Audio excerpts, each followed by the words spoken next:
Bueno, bienvenidos a un nuevo podcast. Este podcast es además grabado con cámara. Tengo el honor de presentar a Ana Ocio Urrutia, buen día Ana, prefiero que te presentes vos en vez de presentarte yo. Buenas tardes, Santiago, Santiago y a todos los que nos estén escuchando.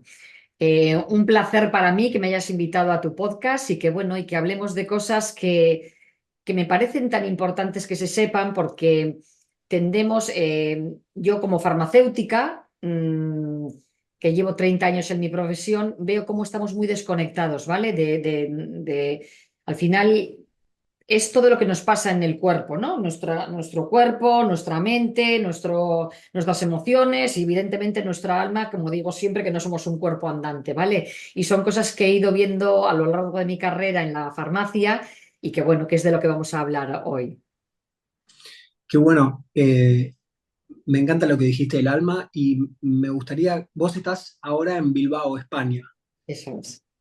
y vos trabajás, vos sos farmacéutica y trabajás en farmacia ¿hace cuánto tiempo?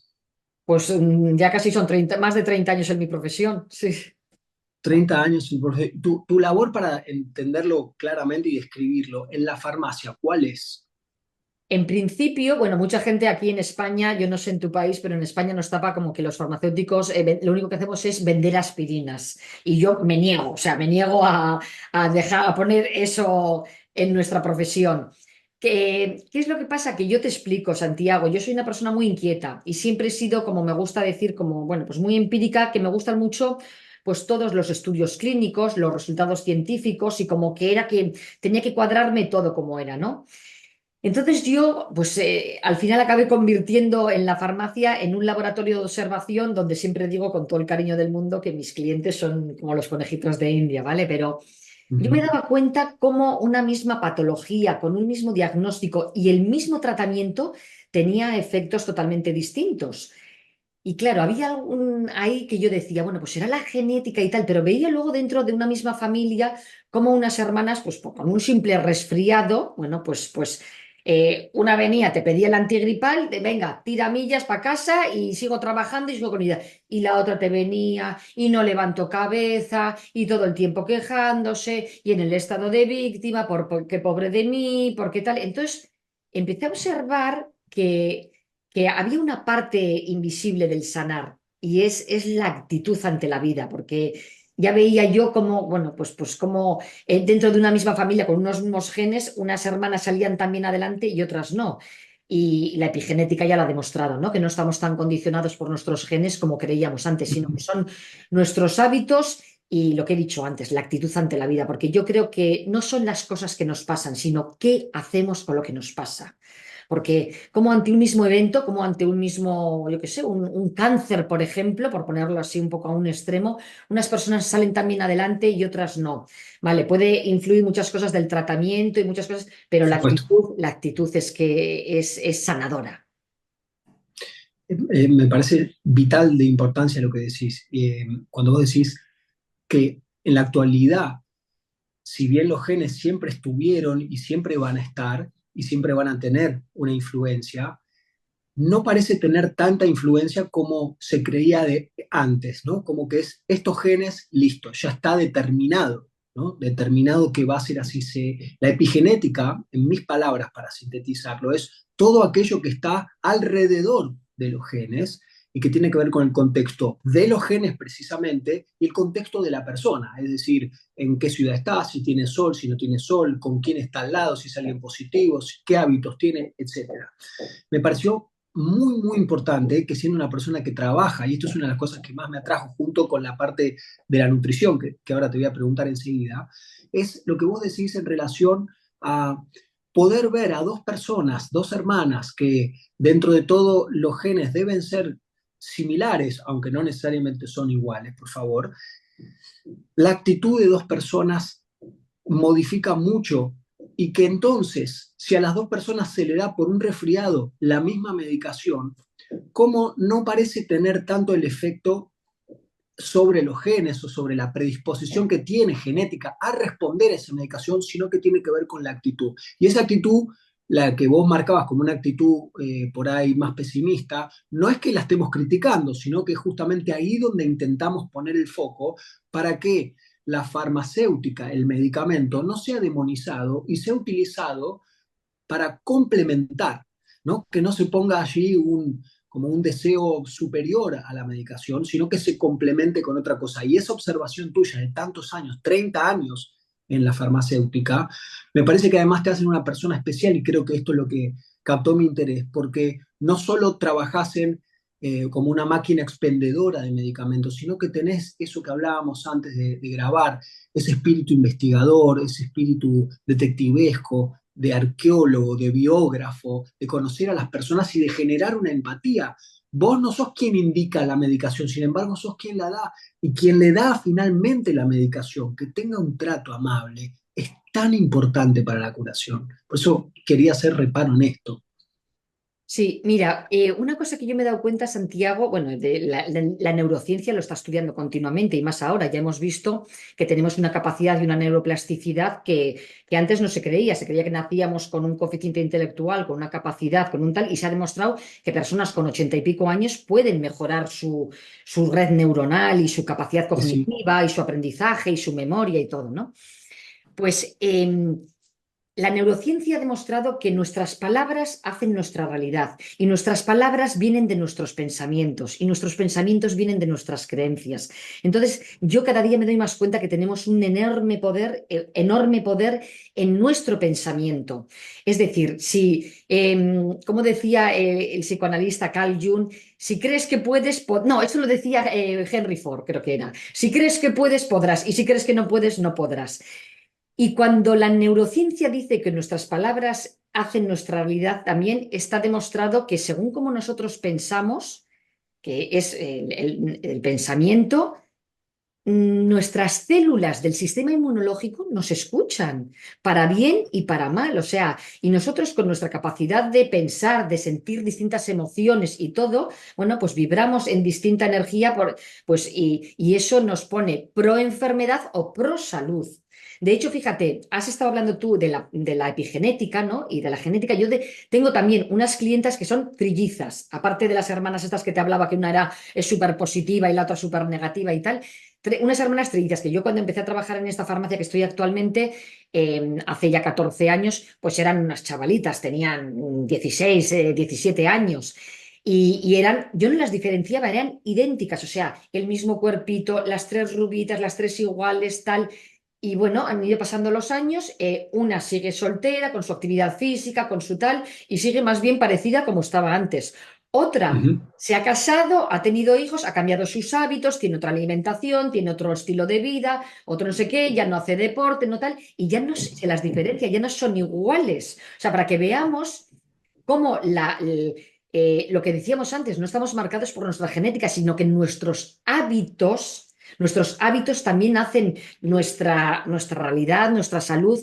Y claro, en esos hábitos entra la alimentación, el descanso, el ejercicio y cantidad de cosas. Las relaciones también con, bueno, pues con tu pareja, con tus hijos, con lo que sea. Es que es una suma de tantas cosas. No podemos separar lo que hemos dicho antes, lo que nosotros pensamos con lo que nosotros sentimos y con lo que nuestro alma ha venido aquí a aprender a esta vida en la que estamos. Me parece tan preciosa la observación que hace sobre las trillizas y cómo casarse, no hablando mal de casarse, ni No. cambiar los hábitos, tampoco juzgando cambiar los hábitos, comer más, dejar el deporte, pero cómo esto está justamente evidenciando lo que hablábamos más temprano, que teniendo el mismo componente genético, lo que determina que después se exprese fenotípicamente de otra manera, su cuerpo, su prosopografía se vea distinto, tiene que ver con las decisiones, ¿no? Con las actitudes. Y acá cuando yo hago reparo en no juzgar, vos hablabas de lo que hablaba la neurociencia en relación a los pensamientos y los pensamientos vinculados a las creencias, me gustaría sumar eslabones hacia atrás. Las creencias tienen que ver con las emociones y las emociones tienen que ver con las experiencias vivenciadas. Entonces, nosotros, los seres humanos, no fuimos criados por robots, entonces tenemos que entender que muchas de esas creencias tienen que ver no con elecciones nuestras, porque ahí hay que cuidarse mucho, mucho de decir, si a mí me dicen sos un amargado, sos un pesimista, creer que esas cuestiones nací con ellas y son genéticas, posiblemente tengan que ver con cómo vivencié, cómo interpreté lo que pasaba alrededor mío e hice lo que pude hacer.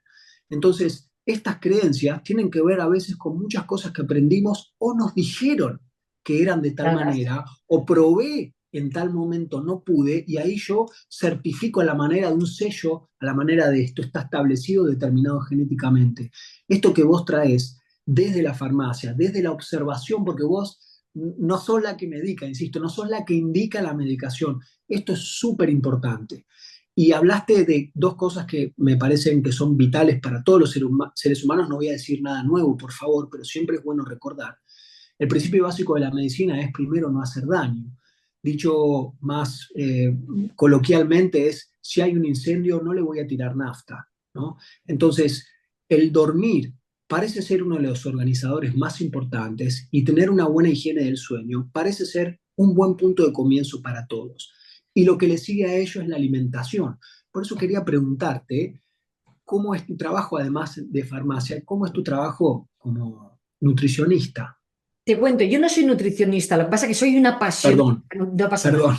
No pasa nada, soy una apasionada de la nutrición y a ver, y es verdad que en la carrera de farmacia tenemos asignaturas de bromatología y de nutrición, ¿vale? Pero no tengo Bueno, carrera de nutrición, lo que pasa es que he leído tanto, he investigado tanto y lo he probado todo en mis propias carnes, como digo yo, que al final, bueno, pues mi propia experiencia, yo siempre hablo desde mi experiencia, ¿vale? La vale. alimentación hace muchísimo, la alimentación es, ya lo decía Hipócrates, ¿no? Que haz que tu medicina sea tu alimento y tu alimento sea tu medicina. Y es verdad que, bueno, en función de cuáles son tus hábitos de alimentación, puedes estar, si tienes carencias, yo siempre digo, si por ejemplo, ojalá mi cuerpo me dijese, Ana, cómete una naranja que te falta vitamina C, o Ana, cómete espinacas que te falta magnesio. Pero claro, ¿cómo nos lo pide nuestro cuerpo? En forma de apetito. Entonces, por eso sí que es importante tener una alimentación equilibrada, pues cuidando todos los macronutrientes, que son nuestras proteínas, nuestros hidratos de carbono y nuestras grasas saludables, ojo con las grasas insaludables, y luego tener cubiertos nuestros micronutrientes, que son las vitaminas, los minerales y los antioxidantes. ¿Para qué? Para que toda nuestra maquinaria, todos nuestros órganos funcionen correctamente, porque si les faltan y tenemos carencia de nutrientes, va a haber, bueno, pues que no van a funcionar correctamente. Entonces, eso sí que es importante tener una nutrición equilibrada. ¿Qué es mi mayor recomendación siempre? Es comprarte todo crudo y hacerlo como nuestras abuelas. Intentar comprar lo menos precocinado posible, porque al final todo lo que está procesado, ultra procesado, tiene un montón de, bueno, pues de ingredientes y cosas que nuestro propio organismo no reconoce. Todos los que son colorantes, saborizantes, edulcorantes, conservantes, todo eso es un trabajo extra que le damos a nuestro organismo y nuestro hígado, que es nuestra depuradora, tiene que limpiarlo y le cuesta más. Entonces, vamos a comprar la verdura fresca, la carne fresca, las cosas y vamos a intentar cocinarlos nosotros. Oye, y podemos hacer de ello un momento, bueno, pues de mindfulness, ¿no? De estar allí Sí, disfrutando, de cortar la verdura, de olerlo, de compartirlo con la familia, sobre todo cuando hay niños pequeños en casa, hacerles partícipes de ello, les gusta mucho hacer repostería y cosas, pero con cosas saludables. Se puede comer súper saludable, yo soy muy golosa, pero me hago mis propios postres, pues con almendras, en lugar de hacerlo con harinas refinadas y tal, pues lo hago con harina de almendras, en lugar de echarle azúcar, pues le echo dátiles, con aceite de coco saludable y todo, y puedes comer muy, muy saludable. Y eso sí que marca una diferencia cuando tú estás bien alimentado. totalmente. Has hecho también referencia al sueño, que eso me parece que es importante. Es que no quiero dejar de nombrarlo porque creo de verdad, Santiago, que es uno de nuestros pilares de nuestra salud. Porque al final, cuando entendemos qué es lo que pasa cuando nosotros estamos durmiendo, no le quitamos ni un minuto al sueño, ni con Netflix, ni con las redes sociales, ni con nada. Y yo le invito a todo el mundo a escuchar mi podcast en el que hay una serie del sueño, bueno, pues que ahí para que vean qué es lo que ocurre por la noche cuando nosotros dormimos, que muchas veces Cuando yo hablo que se estimula la hormona del crecimiento, dicen, pero si yo ya soy adulto, yo ya que voy a crecer, si yo ya no tengo que crecer. Vale, mientras estamos creciendo, ahí se nos desarrollan nuestros músculos, nuestros huesos, cartílagos y demás, pero cuando ya somos adultos lo que hacen es regenerar, porque durante todo el día nos estamos rompiendo, se nos rompen fibras musculares, todo, y estamos recuperando todo eso por la noche. Entonces, por favor, que no le quitemos ni un minuto al sueño, que es un pilar fundamental para nuestra salud. Y otra cosa, haciendo alusión a lo que has nombrado antes, de las creencias, hay una forma súper bonita, si quieres que yo la cuente un momentito así lo más resumido posible. Adelante. Yo creo, fíjate, que has dicho tú que no son, que son heredadas, porque al final no nos vienen dadas en nuestra genética, porque nos hacemos como que nuestra personalidad es que yo soy así. No, podemos cambiar lo que queramos, pero hay que Sí. querer. Primero hay que identificar. Como suelo decir yo, hasta que no identificamos el problema no le podemos dar solución, ¿no? Entonces, me gusta explicar lo de las creencias como que venimos al mundo como si, con nuestro cerebro, como si fuese un libro en blanco, no hay nada escrito, ¿no? Y entonces ahí, de 0 a 7 años, somos una esponja que vamos cogiendo todo lo que nos van diciendo nuestros padres, los progenitores, tutores, profesores del colegio, la televisión, los amiguitos, la iglesia, la cultura.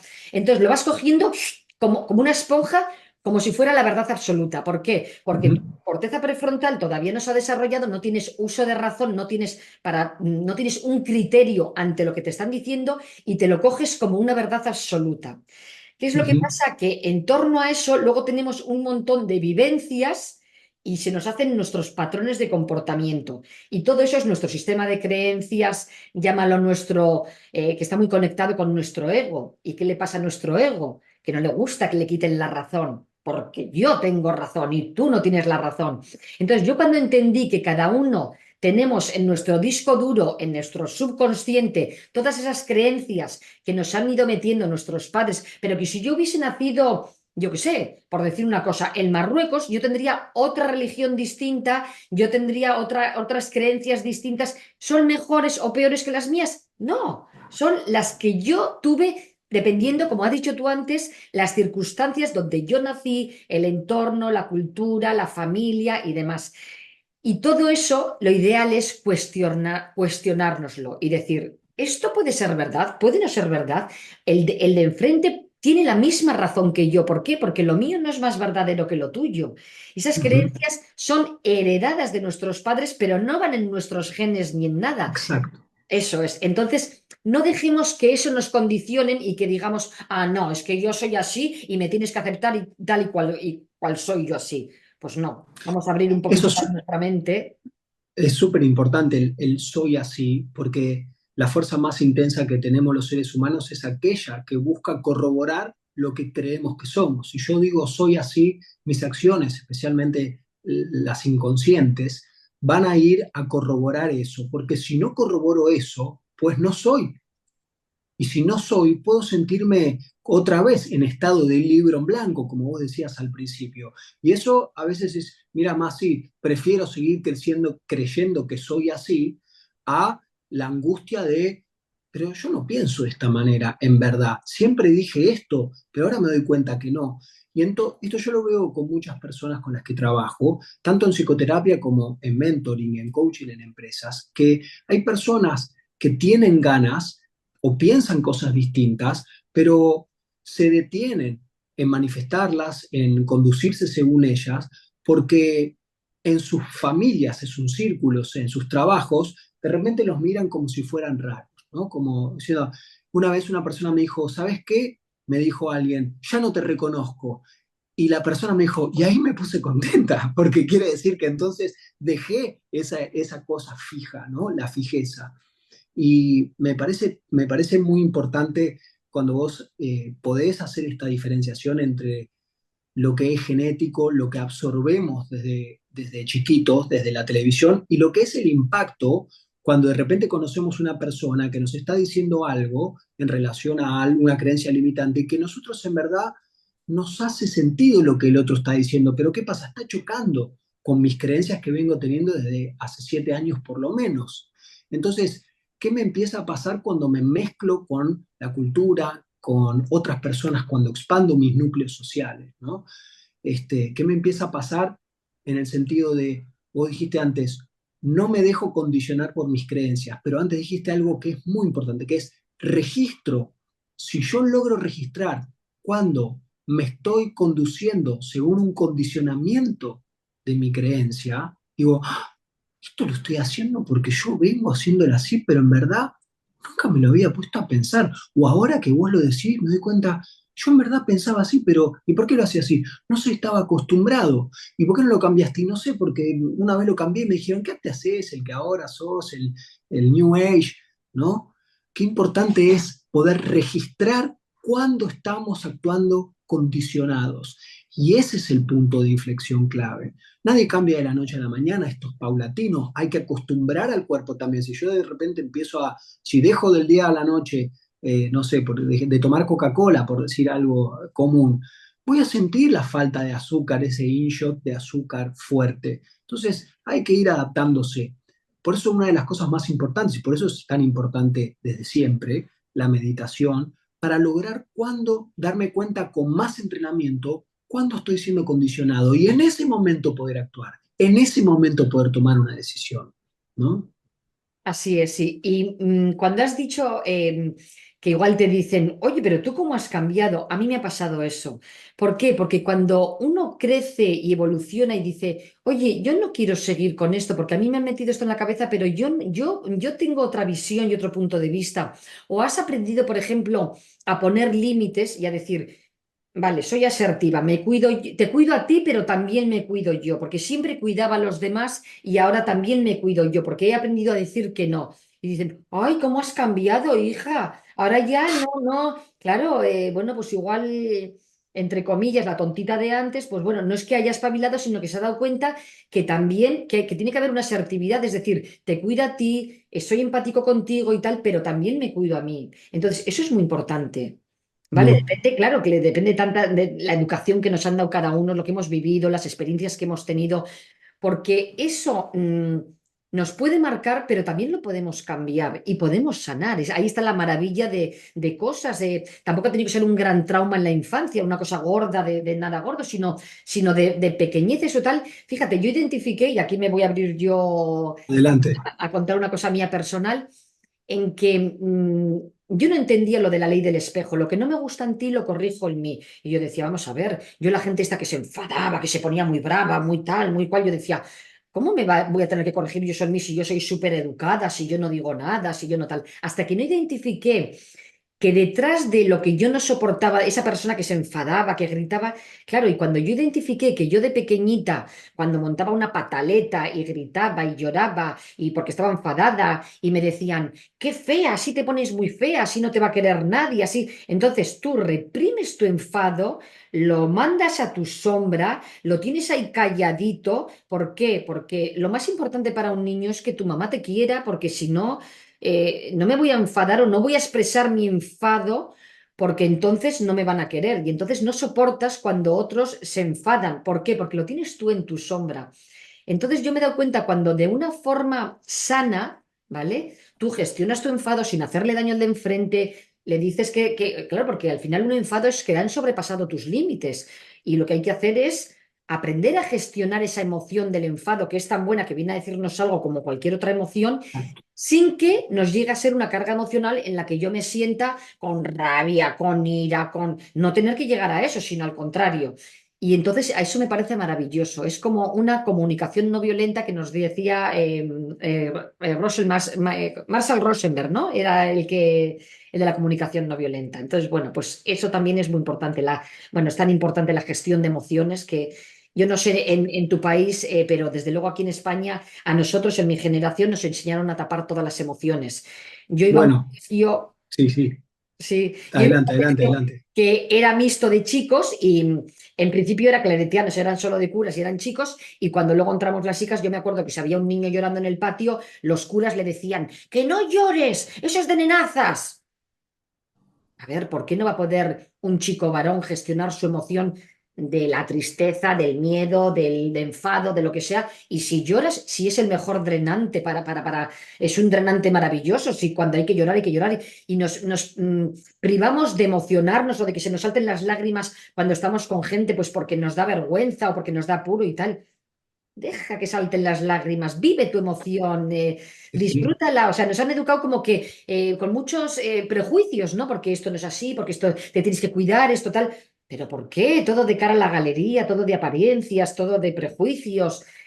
Entonces, lo de gestionar las emociones es muy importante. Y yo precisamente enfoqué todo lo de pues porque soy coach en nutrición emocional, porque no tenemos problemas de peso, no tenemos problemas con la comida, no tenemos problemas de estar todo el día comprando con la visa, no es problemas el alcohol, cualquier tipo de adicción. El problema es que tenemos problemas de profunda insatisfacción. Exacto. Inconscientemente estamos pidiendo a gritos un abrazo. Y por eso, y lo que hacemos es tapar con comida, con Netflix, con las redes sociales, con compras, con lo que sea, estamos tapando lo que verdaderamente es. Tapando, primero te agradezco profundamente que hayas abierto algo personal, porque esto es lo que hace ricas las charlas y verdaderas por más profesionalismo que cada uno tenga, ¿no? Y esto es lo valioso de un encuentro, La desde mi experiencia punto de vista. personal. Exacto, y compartirlo abiertamente, así que te agradezco por eso. Cuando vos decís tapar comprando, viendo Netflix, etcétera, yo lo entiendo como una forma en donde uno está recurriendo a una herramienta que tiene, que conoce, que le da satisfacción, que en ese momento genera una gratificación que es momentánea. Tapar no es una acción desde mi punto de vista consciente. Uno, si realmente está tapando conscientemente, dice, bueno, más sí, hago esto y listo, y que se caiga el mundo, como quien dice.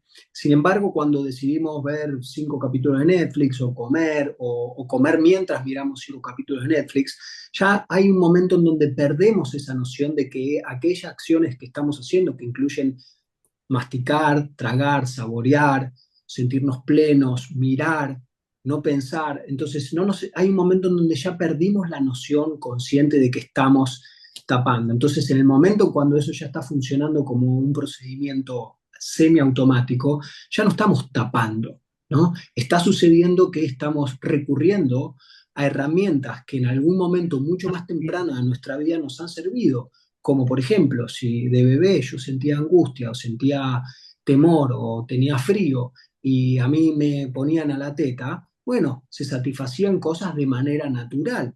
Ahora, si yo después me daban muchos chupetines, no, estás triste, tomaste caramelito, y yo aprendí que ese caramelito me satisfacía, entonces de esa manera yo después, no es raro que busque rápido comer algo dulce, tener algo en la boca. Acá en Argentina se toma mucho mate, es como simular, ¿no? La idea de estar chupando, puede ser también el cigarrillo, etcétera.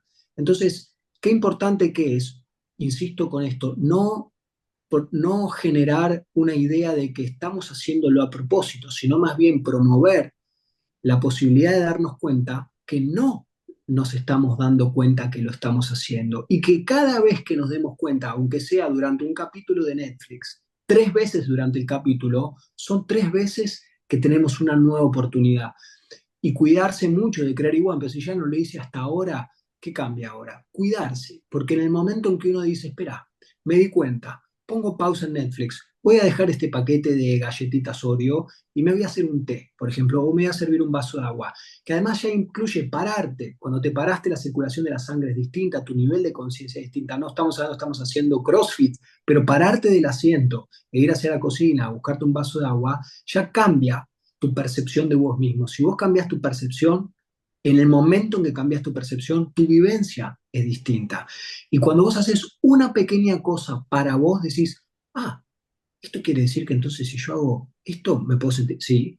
Y entonces si hago esto, sí. Y ahí entonces es donde empieza uno a darse cuenta, ¿y por qué lo hacía? No sé, y no lo criticamos. Después podemos profundizar por qué lo estabas haciendo. El punto es que vos te des cuenta que está en vos aplicar herramientas no de niño, sino las actuales. Y no es que hoy, por más que estés sentado en un sillón viendo mucho Netflix y comiendo automáticamente, eso implique que no tenés herramientas. No es así, porque si no, tampoco podrías trabajar, no hubieses estudiado, no podrías criar hijos. Tenés herramientas. Es cómo podemos llevar esas herramientas que ya nos sirven hoy en día en el trabajo, en nuestra profesión, en un deporte, a escenas, situaciones en las que todavía no nos sale, ¿no? Creo que esa es la clave, ser consciente de qué manera podemos hacer eso. Eso es que tú lo Eh, has dicho, pero lo primero de todo, lo más importante, ser conscientes de que hay algo que, por eso me gusta tanto mi profesión de coach, hay algo, hay un problema o algo que no me gusta en mi vida y yo quiero hacerle un cambio y tener bien claro de dónde parto, a dónde quiero llegar y cuáles son las eso. herramientas que me van a ayudar. Y claro, Sí, lo que tú has dicho, que esas herramientas en un momento dado, en un momento de mi vida, me sirvieron, pero luego no me ayudaron a evolucionar en la salud, en lo físico, en lo mental, en lo emocional, en lo que sea. Entonces, identificar qué es lo que me apoya y qué es lo que no me apoya. sí. Y agrego algo que es Sí, también pensar cómo es ahora, a dónde quiero ir, qué necesito y con mucha sinceridad, con una amabilidad que raya en lo extremo, es cómo llegué hasta aquí, qué rituales me trajeron hasta aquí, qué acciones consistentes que quizás las vengo haciendo hace 30, 40 o más años que no me sirven, vine haciendo hasta aquí, porque esa es la forma amable de decir, creo que esto ya no me ayuda más. Aún si uno dice, sí, no me ayuda más, pero no lo puedo dejar de hacer, no importa. Ahí ya uno establece, clava una bandera a partir de la cual empieza de ahí, no empieza desde cero. Darse cuenta cómo llegué hasta aquí con sinceridad, porque es así entonces a dónde quiero ir y qué necesito para ello.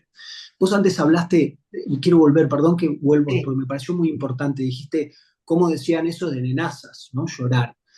Estaba pensando mientras te escuchaba que se me vino la sensación en ese momento, creo que reír a carcajadas y llorar cuando el llanto es profuso, ¿no? Como uno llora a pesar de uno, si bien es penosa la sensación del llanto y alegre la de la tentación, son dos sensaciones agradables en un punto, porque además no son controladas. Algo que te causó gracia ni siquiera sabes exactamente, por más que vos puedas decir por qué te causó gracia. Y algo que te está haciendo llorar, que esto lo desencadenó, está activando un montón de angustia que estaba en vos, que la sensación del llanto es placentera.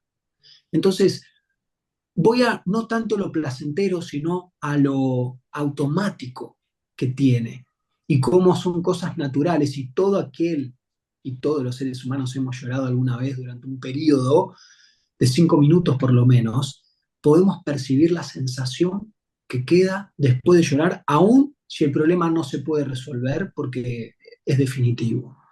Es Cómo como nos una permite limpieza. justamente cambiar la percepción y nuestra experiencia de esa situación.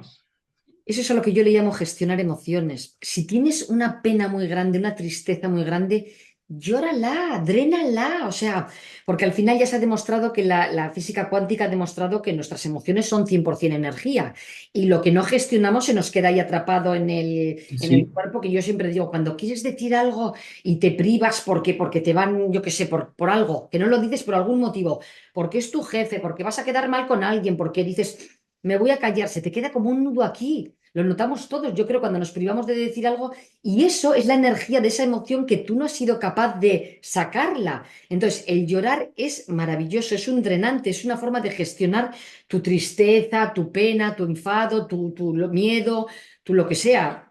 Ana, una pregunta, porque estoy pensando digo, en personas, digo, yo también me abro en esta oportunidad, estoy pensando en familiares, estoy pensando en familiares que se criaron en otra época. Acá en Argentina también existía el prejuicio, siempre los tangos, las letras de tango, un macho no llora, pero también estoy pensando en las mujeres, en las madres, en mi madre, en mi abuela que muy, muy pocas veces he visto que lloren y no es que no las hayas visto tristes ni angustiadas. Entonces, te lo pregunto, ¿qué pensás vos que puede ayudar? Porque uno puede decir, llorar hace bien, sí, pero tú digo, no me sale llorar, ¿no? Y eso viene de que, bueno, vengo de una etapa en donde me tengo que mostrar perfecta, que si algo me duele no lloro, porque Mira, así inconscientemente creo que mi mamá me quiere más, o me elige, o me dice, mirá cómo se la banca sola, mirá qué bien se arregla. Y al final son muchos años de endurecer un proceso, un procedimiento, mejor dicho, que entonces al día de la fecha no es tan fácil llorar. A mí no me es tan fácil llorar y siento que trabajo bastante desde la psicoterapia y desde el teatro y desde muchas cosas. Digo, ¿cómo? No es que te esté preguntando cómo hacer para llorar, pero No, bueno, ¿por qué ya no? te digo, y ya para cerrar, porque ya nos queda poquito tiempo, no soy yo de dar consejos ni nada, pero sí hay una sugerencia de una herramienta que a mí personalmente me ha ayudado y a cantidad de clientas mías les ha ayudado, pero muchísimo, que me han dicho, Ana, es que esta herramienta me ha cambiado la vida. De hecho, yo la conocí a través del libro de Julia Cameron, El camino del artista, que ella te dice que tú hagas, que te compres un cuaderno, el más bonito, cómprate un cuaderno súper bonito. Entonces, ese cuaderno ponlo en la mesita de noche. Y por la noche escribe agradecimientos. ¿Qué es lo que hacemos con los agradecimientos? Valorar y agradecer lo que tenemos. Siempre tenemos cosas para agradecer, por muy negativo que haya sido tu día. Y entonces ahí, tú que eres psiquiatra, lo sabrás mejor que yo, activamos el SAR, el sistema reticular ascendente, en el que donde pongo el foco se expande, para bien o para mal. Vamos a expanderlo en todas las cosas buenas que me pasan, en el agradecimiento. Agradezco porque hoy me ha pasado esto maravilloso, porque tengo dos ojos y puedo ver, porque dices, oye, es que no me ha pasado nada bueno. Bueno, es que estás aquí en la vida, por ejemplo. ¿Qué tal? ¿Qué te parece? O sea, mil cosas Estás que tenemos para respirando. agradecer. Si todos los días por las noches escribimos de 5 a 10 agradecimientos y luego dejamos en la mesita de noche y por la noche nos vamos, yo siempre digo, preguntándole a la almohada, cada uno en lo que crea, en Dios, en la vida, en el universo, en su filosofía de vida, en lo que sea. No por qué me pasa a mí esto, que es el estado de víctima, sino para qué me pasa a mí esto, qué lección de vida me trae a mí esto a la vida, porque todo es un crecimiento.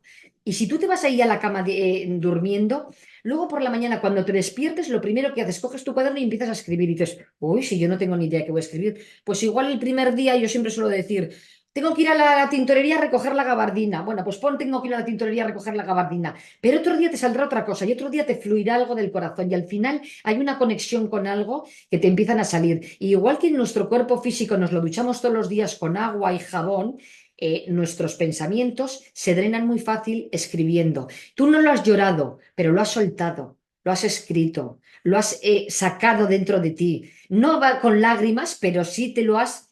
Bueno, y escribir en un papel, ya lo dicen aquí los psiquiatras de aquí, yo no sé si le conoces a Marian Rojas Estapé de España, eh, que no sirve escribir a máquina, hay que escribirlo con papel y boli. ¿Por qué? Porque hay una línea muy estrecha entre el consciente y el subconsciente y nos salen cosas, pero muy bonitas, que no nos podemos ni imaginar. Y pedirle por la noche a todo, yo siempre digo, pedir por la noche, ¿para qué me pasa a mí esto? Y en una conversación con una amiga, en una marquesina, con una, de la parada del autobús, con una publicidad, en cualquier cosa, te llega un día la respuesta. Sí, es hermoso, gracias por el consejo, que sí lo es, y creo que con lo que vos estás proponiendo y de James Cameron, El Camino al Artista, que es un libro muy lindo, es cada vez tejer más esa confianza con uno mismo, esa confianza silenciosa que está siempre ahí como la respiración, ¿no?